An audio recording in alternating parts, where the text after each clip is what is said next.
नमस्कार सगळ्यांना। तर पहा, हे तांदळाचे पापड किती अगदी दुप्पट तिप्पट फुलले आहे। तर हे तांदळाचे पापड कसे करायचे त्याची रेसिपी आज मी तुम्हाला सांगणार आहे। तसेच हे पापड खायला पण खूप खुसखुशीत असे लागतात, अगदी जिभेवर ठेवताच विरघळतात।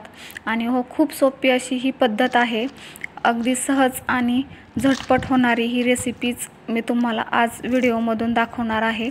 तर चला तर मग वेळ न घालवता पाहूयात आपण याची रेसिपी। तर पहा, मी इथे 2 किलो तांदूळ मोजून घेतला आहे। तुम्ही 1 किलो पण घेऊ शकता, कारण काय होतं ना, आपण जास्त जरी तांदूळ दळून आणून ठेवलं तरी पण आपण पापड करताना थोडाच पिठाचा यूज करून पापड बनवणार आहोत। तर बघा, इथे मी 2 किलो तांदूळ घेतला आहे आणि हे तांदूळ रेशनिंगचा आहे। तर मी आता हे तांदूळ स्वच्छ धुवून घेत आहे। स्वच्छ म्हणजे जोपर्यंत ते पाणी पांढरे सफेद पाणी जात आहे तोपर्यंत आपण 2-3 वेळा तांदूळ स्वच्छ धुवून घ्यायचा आहे। आणि हो, रेशनिंगचेच तांदळाचा वापर करा, कारण रेशनिंगचे तांदळाने पापड खूप छान होतात आणि हे रेशनिंगचे तांदूळ खूप फुलते, त्याच्यामुळे पापड बनवण्यासाठी याच तांदळाचा वापर करा। जर तुमच्याकडे रेशनिंगचे तांदूळ नसेल तर मग तुम्ही दुसरे तांदूळ घेऊ शकता। तर पहा, ही जी चाळण आहे ती आपण दळण करतो ती चाळण आहे। याच्यामध्ये हे धुतलेले तांदूळ मी नितळण्यासाठी ठेवले आहे, कारण आपल्याला तांदळातले सगळं पाणी नितळून घ्यायचं आहे, जेणेकरून तांदूळ लवकर सुकतील। आणि हो, हे तांदूळ सुकवताना उन्हामध्ये सुकवायचे नाहीत किंवा बाहेरही सुकवायचे नाहीत। आपण हे तांदूळ घरात पण सुकवू शकतो, कारण काय होतं ना, तांदळातलं सगळं पाणी नितळल्यानंतर तांदूळ घरात जरी आपण पसरवून वाळत घातलं तरी पण अगदी सहजच एका दिवसामध्ये तांदूळ हे सुकतातच। त्यामुळे उन्हात घालायची गरज नाही आहे।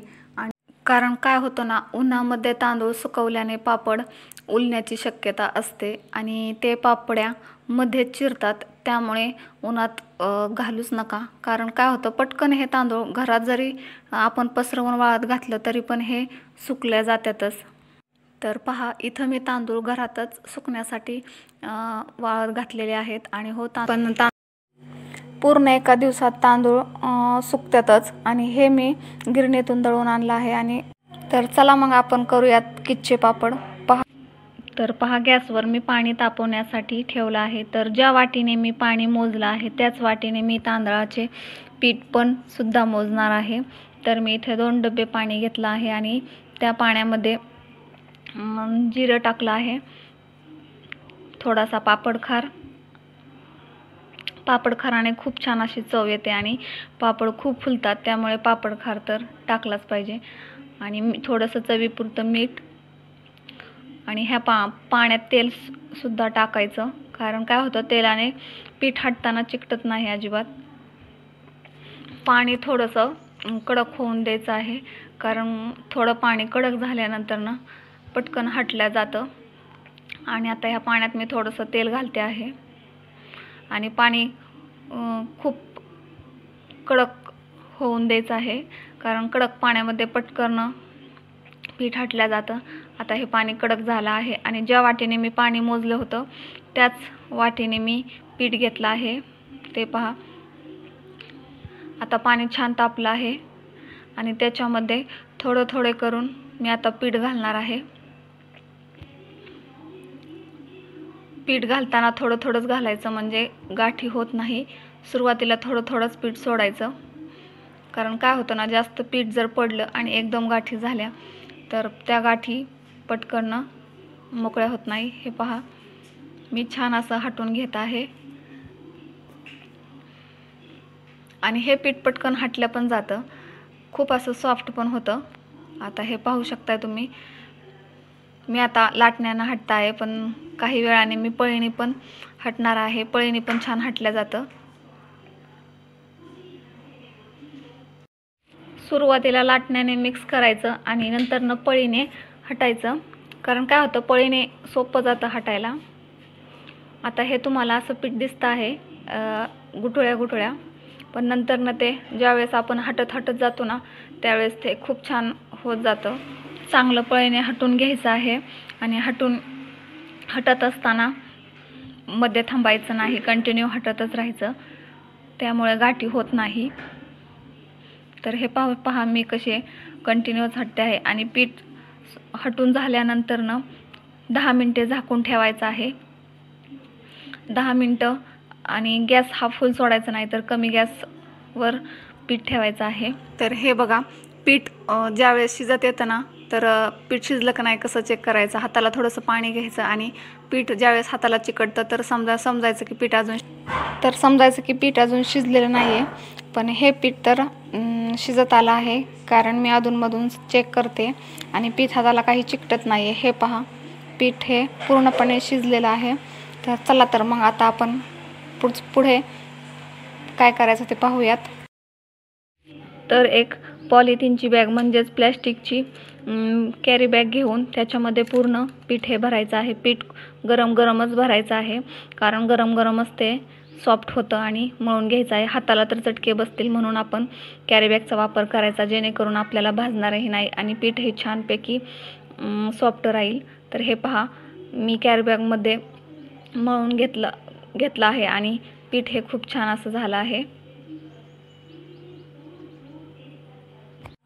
कॅरी बॅगमधून पीठ काढून ताटात घ्यायचं आहे. थोडं थंड झालं आहे हे पीठ, त्यामुळे खूप सॉफ्ट होईपर्यंत आता हाताने चांगलं मळून घ्यायचं आहे आणि त्याचे छोटे छोटे गोल गोळे करून घ्यायचे आहेत.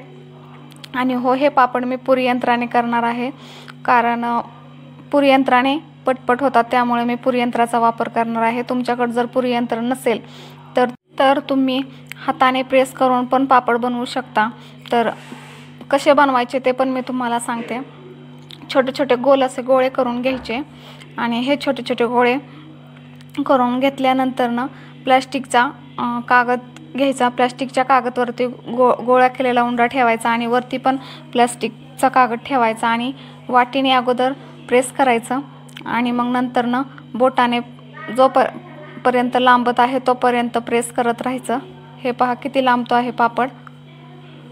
जितका लांबल तिथपर्यंत आपण बोटाने प्रेस करायचं.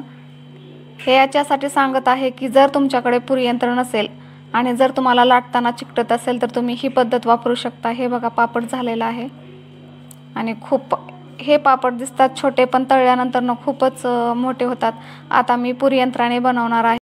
तर हे बघा, पुरी यंत्राने पण तसंच करायचं. पुरी यंत्रावरती प्लास्टिकचा कागद ठेवायचा आणि उंडा ठेवून त्याच्यावर पण एक प्लास्टिकचा कागद ठेवायचा आणि पुरी यंत्र प्रेस करायचं. जितकं तुम्हाला लांब पाहिजे तितकं प्रेस करायचं. हे बघा. तर हे बघा, हा पापड रेडी झालेला आहे आणि मी आता याला सुकवताना पण आपण नुसता कागदवरती उचलायचा, पटकन निघतो, काही जास्त चिकटून वगैरे बसत नाही. तर पहा किती छान असे पापड झालेले आहेत. तर ही माझी मुलगी बघा, तिला खूप मजा वाटते करायला. तर खूप सुंदर असे हे पापड होतात आणि हे पापड ज्यावेळेस उन्हात आपण वाळवत घालतो त्यावेळेस वाळल्यानंतर तेलात तळल्यानंतर खूप असे फुगतात, म्हणजे खूपच लावतात आणि खूप छान असे खुसखुशीत लागतात. अगदी बॉबीसारखे हे पापड लागतात. त्याच्यामुळे तुम्ही नक्की करा आणि खूप सोपं आहे, जास्त काय अवघड. आणि हे पहा, खूप भरभर असे पटकन हे पापड होतात. तर हा व्हिडिओ जर तुम्हाला आवडला असेल तर नक्की कमेंट करून सांगा आणि व्हिडिओ कसा वाटला, जर आवडला असेल तर नक्कीच लाईक कमेंट शेअर करायला विसरू नका. आणि आजचा व्लॉग हा इथंच थांबवते, कारण मला पापड करायचे.